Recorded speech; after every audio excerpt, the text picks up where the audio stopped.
The Future of Coaching is Team Coaching podcast is brought to you by the Association for Coaching, an international professional body which is advancing coaching in business and society worldwide. We're your hosts, Georgina Woudstra and Allard Jong, that's me. We're coaches, writers, and the founders of the Team Coaching Studio. In this series, we explore the exciting, dynamic, and fast-growing discipline of team coaching. Our ambition is to contribute to the quality and impact of team coaching worldwide and to share insights and experience that will inspire you to keep developing as a team coach.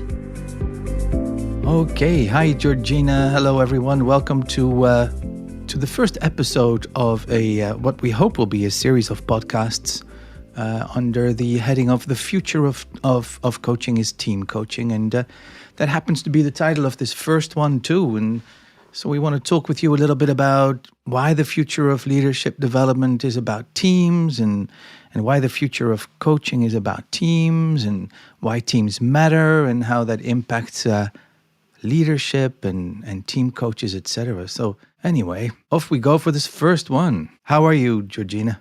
I'm really well, thanks. I'm very excited about this new podcast series. And as you know, I just love talking about teams and team coaching because it's so important. And so we thought we'd start there with this, with thinking about the future of coaching is team coaching. Al, why do you think the future of leadership development is about teams? Well, and as you know, I've been a big fan of systems thinking for a long time, and I've kind of grown frustrated sometimes in my one-on-one coaching, because especially when you realize that the issues that that an individual coachee will bring to coaching is never exists in isolation. It's always related to one or several systems that coachee is a part of, and I think what you're going to see more and more is that. Rather than just focusing on one person, I think there's going to be an increased drive to get more of that system into the room, so to speak. And there's but no better way than to do that by bringing in a whole team, for example. So that those systemic aspects, I think, are a real driving force for as we go forward in this profession. Yeah, and when I listen to you say that, I'm thinking of many clients that I've worked with who in one-to-one coaching have brought issues with team members, issues with a team, issues between their team and another team. And I've so often had the thought that the right people who need to be having this conversation are not in the conversation. No, I totally agree. I was reading a paper by Peter Hawkins recently, and he talks about looking at a bicycle, not as a compilation of saddle, frame, wheels, tires, pedals, chain, handlebar, but rather at how the parts interrelate to create a vehicle that can stay upright and move along if the system also contains a cyclist. And that's exactly what you're saying. Why would we be coaching just the saddle or just the frame when that's not what makes the bicycle? And I think so. The message here for coaches and for leaders of teams is to start asking that question. And Peter Hawkins suggests this question. It's not mine, but he suggests we start asking that question of what can the team do together that they could not do working in parallel. That's a fantastic question. And I was team coaching yesterday, and so much of the session was exploring that theme of what can we do more together than we can do as a group of individuals. What's the added value we can do as a team? And it's actually surprisingly difficult for teams to answer that question, which perhaps is an indicator of how far we've got to go. Yeah. And that reminds me of that old story that our colleague Bob, brought to the table one day a couple of years ago, where we talked about huskies. I love that husky story. Can you remember how it goes? I think I can, but unfortunately we still haven't found a source for it, so we may be completely making it up, but it sure sounds good. So, if you think about huskies pulling a sled, and you picture one husky having the ability to pull a weight equal to one, then two huskies will not just pull a weight equal to 2, but actually I think it was 2.3 or 2.4. So there's a synergistic effect there that you access through team coaching that you are not accessing through individual coaching. Yeah, sometimes I think of that as a team is not just the sum of the parts. It's more than the sum of the parts. It's the alchemy of the parts. You're a good storyteller. Sometimes you talk about this in regards to sugar. Right. Well, I love, yes, yeah. That's just, I don't know where that came from, but really helped me understand at one point what it is that we're talking about. So when you look at a sugar molecule, and just like any other molecule, it's comprised of different atoms, right? And in the case of sugar, it's, I got to remember this. It's carbon, hydrogen, and oxygen in a certain, lined up in a certain specific, coming together in a specific configuration. And we all know sugar is sweet, and so that begs the question, so which of these three, carbon, hydrogen, or oxygen, is actually sweet? And of course, none of them are, but it's in the specific way of those team members, coming together that create that sweet taste. And so, so it's all about the relationship between these different parts, right? That become important, and the way the different parts interact. And yet when I think about traditional leadership development programs, and I'm sure there's many organizations that break the mold on this, but the leadership development programs that I used to be part of and have seen are often a group of individual leaders convened to make a cohort, and individual leaders from across a system. And as we all know, the take-up, the actual integration of learning from courses back into the workplace is incredibly low. It's something like 10% on a good day. And therefore the peak contact experience, the peak learning experience often happens in the workshop and then fades away afterwards. And part of that is I think because of a fallacy that we perpetuate, which is that learning is about a ton of content and models, and that learning happens in a classroom, whereas actually sustainable learning is what happens after the classroom. So there's two things there that we can do differently. Instead of putting together random cohorts of leaders, how about we apply leadership development at the team level so that the team is learning together? And how about, instead of just the workshops, I'm not saying take away the workshops, but how about adding coaching, where the lens of coaching is about learning and sustainability. It's about the embedding of that learning into everyday practice. Yeah, and that is what sets team coaching apart from so many other team development modalities that are out there, right? I mean, I think a few months ago when when was it, last year already, when the ICF came out with that first draft of their team coaching competencies, and there was this beautiful like a summary table on, I think it was page 3 of that document, and that it lines up team building and team training and team consulting and mentoring and team facilitation and team coaching. And it talks about it looks at them through different lenses, and one of the lenses that it looks at is through what are we actually accomplishing? What's the growth area that we achieve through these different approaches? And it isn't until you get to team coaching that clearly that the term sustainability starts to enter into the equation. Sure, with other things we can generate insights and knowledge and some clarity and enhanced relationships and whatnot. But it is the real goal that we're looking for in team coaching, and I think the real goal that organizations are more and more going to be looking for is how do we sustain this? How do we really embed this? Yeah. Beyond the typical 2 or 3 away days or having fun at the beach building a raft together or something. And I know for me as a coach, that would make such a difference to my experience of working with teams. When I first started working with teams about 20 years ago, after a couple of years, I got to the place of thinking, I'm just not sure I want to do this anymore. Because whilst I get good feedback from a workshop or an away day, a few months later, I'd hear, well, that was a good away day. I'm not sure what we've done with it since.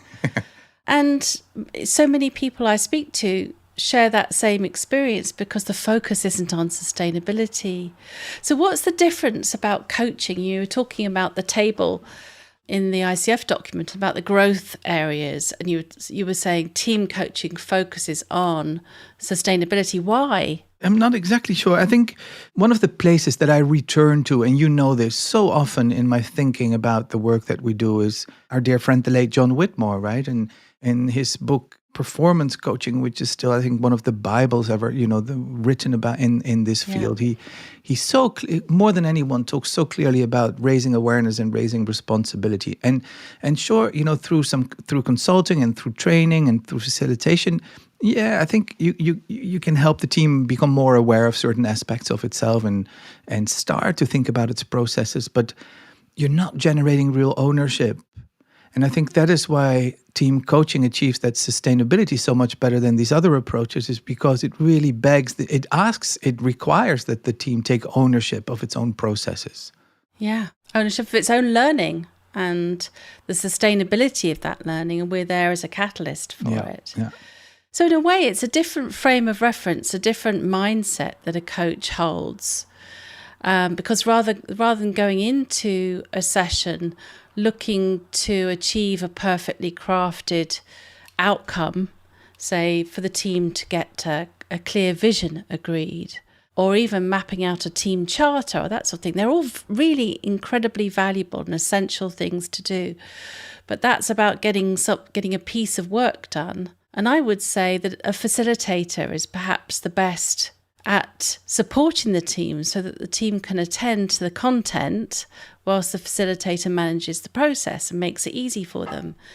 But if we facilitate all the time, then the team not learning how to collaborate themselves. And as you and I both know from the experience of observing so many teams in action, one of the greatest challenges for a team is this motion from many to one. How do we go from 8 people's points of view into an aligned perspective, into a collective meaning making? And I would argue, and I'm going to drift off topic just a little bit, I'm afraid, as I tend to do, but I'll come back to what we're talking about here. I think that's especially difficult in these times that we're currently living in. And what is it? It's the end of September 2022. When you look at society at large, I'm zooming out a little bit. I'm looking at the slightly larger system that an organizational system is embedded in, right? But you notice, and this is all backed up by loads and loads of research, you notice that society is becoming more individualistic, our society is becoming more narcissistic, our society is becoming more polarized. And so I think we're slowly forgetting how to be together and how to think together and how to accomplish things together. And that is what a team is supposed to be doing. And so with that in mind, you've probably heard it, but I had not. Yeah. I came across this beautiful quote by Malcolm X, which is very short, but I loved it. He said, when I, so to your point of I and we, when I is replaced by we, illness becomes wellness. That's fantastic. I love that. Illness becomes wellness. Yeah. And God knows, teams need to get well. Teams need to get well. There's so many teams in the world, right? You and I, we've had some fun with numbers before, and and I don't want anybody to take what I'm going to say literally. But if you consider a planetary workforce of like 3.4 billion people, I think it is, That's right. And you think that 80% of those 3.4 billion people are at one point or another are working in a team. Probably more than one team, by the way. We're all members of different teams. But so 80% of 3.4 is 2.7 billion teams. And what does the research say, George? How many of those teams think of themselves or are by any standard high performing teams? Less than 1 in 10 teams. So let's be generous and say 10%. Yeah. So, but 10%, that's 270. There's 207. Well, anyway, there's millions and millions of teams that are whatever 90% of 2.7 billion teams is. I mean, it's just, and that's a lot of in Malcolm X's words, but that's a lot of illness. We all know, we've all been in teams that just didn't gel, that didn't work, and it creates so much dissatisfaction. It creates so many different levels of pain. And so the future of coaching has to be team coaching. I think, just to have a bigger impact on those millions and millions of teams. And organizations need to get, much bigger return on the budget that they spend on leadership development, much more sustainable impact and learning. Yeah. And I had another call yesterday, inquiry about team coaching. And I had a similar conversation to one that I've had countless times, which is, I have a great team of people. I've hired the best people in the field. They're absolutely brilliant. They're the strongest people. I'm really thrilled with them. So why can't they work together as a team? And the problems we've got to solve and the challenges we've got to face as an organisation can't be addressed through departments and functions. We've got to think together as a team and work out different ways of being effective in the future for our customers and stakeholders. Yeah. So how do we get this team of brilliant people to work brilliantly together for better outcomes? Yeah, it's funny you should say that, because we've so many team coaching conversations have that same starting point. Brilliant people, but it's what Peter Hawkins talked about. They're working in parallel, but they're not coming together in order to create something that is different than the sum of the whole. But that's right, and part of that starts with teams thinking about and why they need to be a team. It sounds like an easy question, but if you ask the team to think about the bicycle rather than the parts, from Peter's beautiful quote, and you think about what does that bicycle represent? Why do you need to be a team? What's the added value of being a team? What's the work of this team? They're all incredibly hard questions for a team or a team leader to answer on the get-go. It takes a bit of a while to work out what the added value is, because we're so used to teams actually being a group. They have no collective goals. They have no cross accountabilities. So it's that the fundamentals of shifting from a group to a team, conceptually at least, are quite simple. Yeah, I think that's a great question to ask any team. So who or what, I guess, but who is your work in service of? Because that's going to influence how you use that bicycle. Because there's a huge difference, and again, this goes back to Peter Hawkins, but he goes, the same bicycle that is being used to fetch life-saving help is different than when it's being used to win the Tour de France. That's very true. And again, that came up in practically with a team recently, where the organisation is a very large chain of care homes. And of course, the team member that represents who has their residents most on the mind, cares about the quality of service to those residents and the life quality of them in a truly inspiring way. And you ask the board, especially as it's a private equity backed organisation, their concerns are growth. And then you have chief operating officer who's concerned about how the economics are going to stack in the current climate. Is any one of those perspectives wrong? No, and what you just said takes me back again to this image of concentric circles, where you have one system that sits in a slightly bigger system that sits in one or several in that societal system that and being impacted, of course, influencing it and being influenced by it. Yeah. So there's so much work to do with these 2.5 billion teams or whatever our sums ended up being.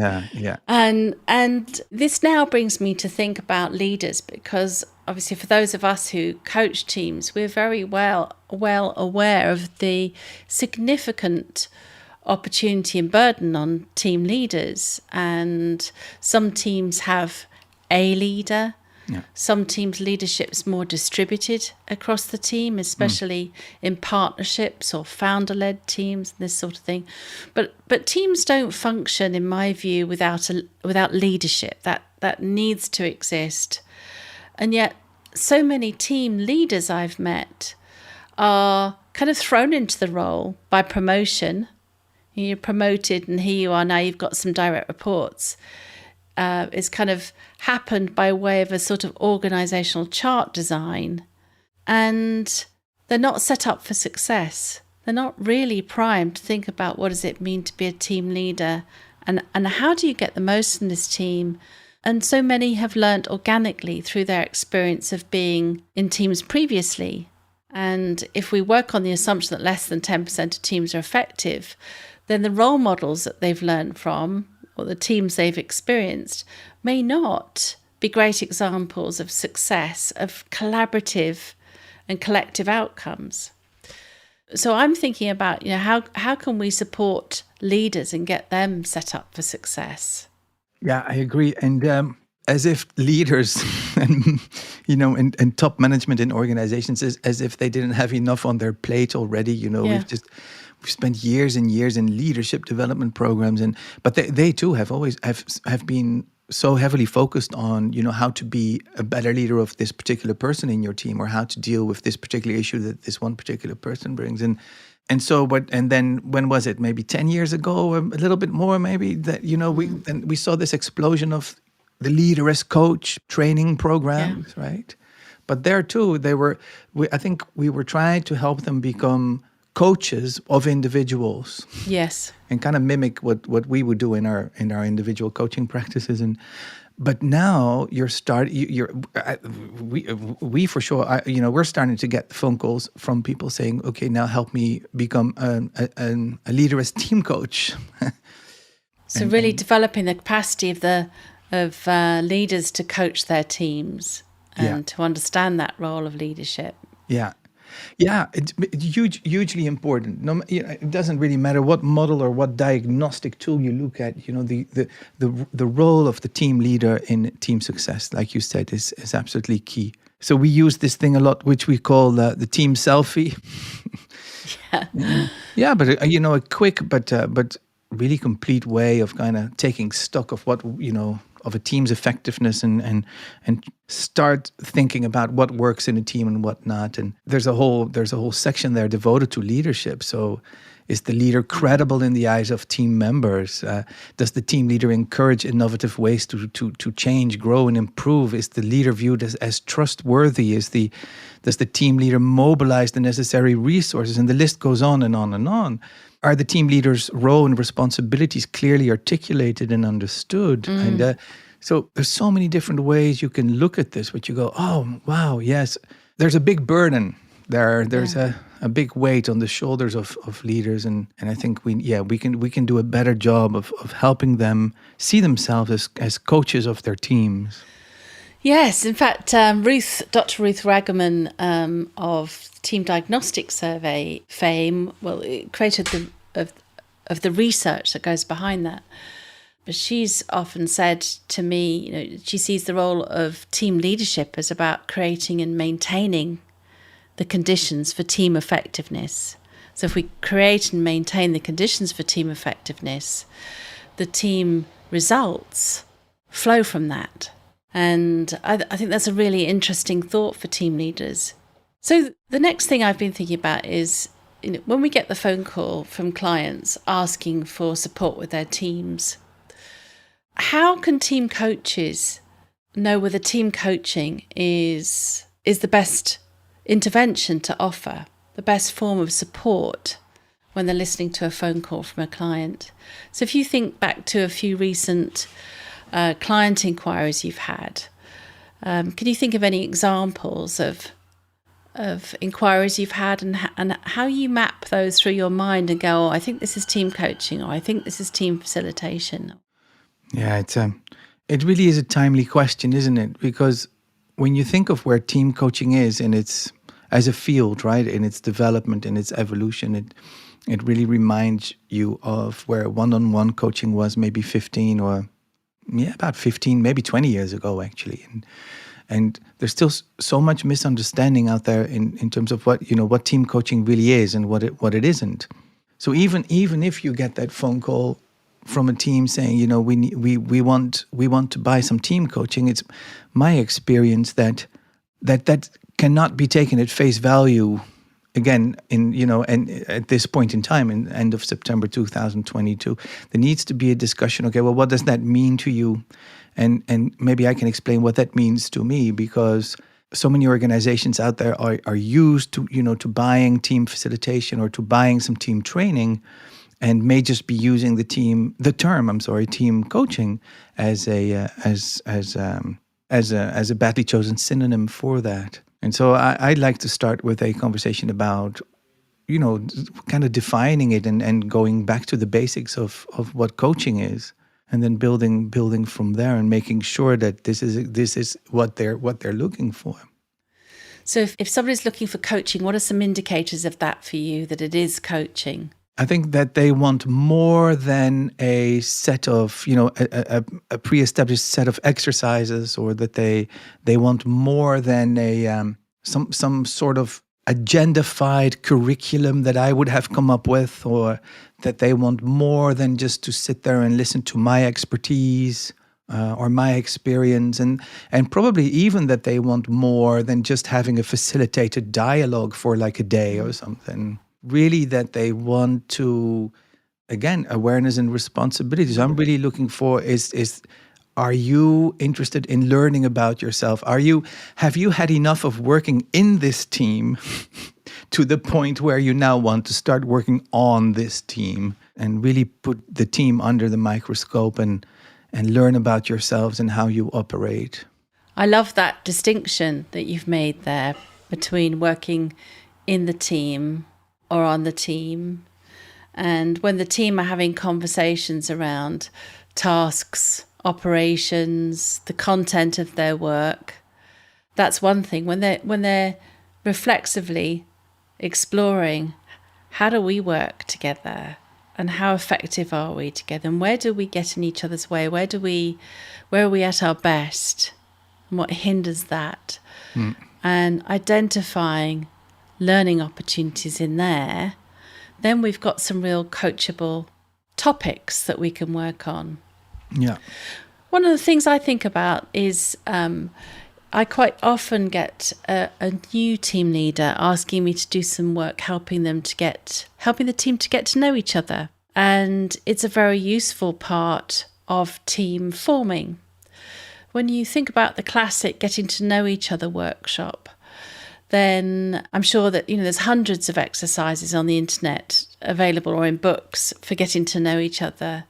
Human bingo, personal shield exercises, using psychometric instruments that help us understand personality styles like Myers-Briggs and DISC and Insights. All of those are really looking at the individual in the system. So they're looking at the parts, they're not looking at the bicycle. And those workshops often can be fabulously facilitated. The facilitator designs a workshop and maybe uses a coaching approach in style, but they're designing the workshop, they're designing the agenda, they're bringing the frames, they're bringing in the exercises, and the team turn up as participants in that. If a client says to me, we really need to work better together, and I say, what for? What is it that you want the team to work better at? What is it they need to do? And there's real value in there. Then there's a coachable element. So we need to get better at making decisions that we stick to and we see through and we execute on. Then that's a fantastic coaching topic, because it's about we. It's about we. The synergy. And it's going to be about we more and more. And then that's why the future of coaching is team coaching. From future I to we. Coaching is team coaching. And then people can't see this, but I'm holding up my hand, with my fingers stretched out, and it's sure there's 5 different fingers on a hand, right? And it's about helping the team to not only see them as 5 separate fingers, but as one hand. And then to act as one hand and to understand themselves as one hand. So the future of coaching is coaching the hand and not only the separate finger.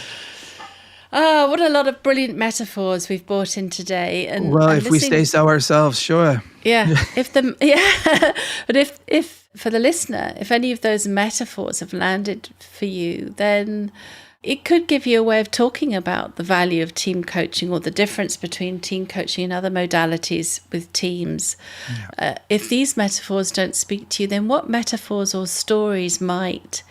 Just giving a client a dry definition of team coaching sometimes doesn't bring it to life enough.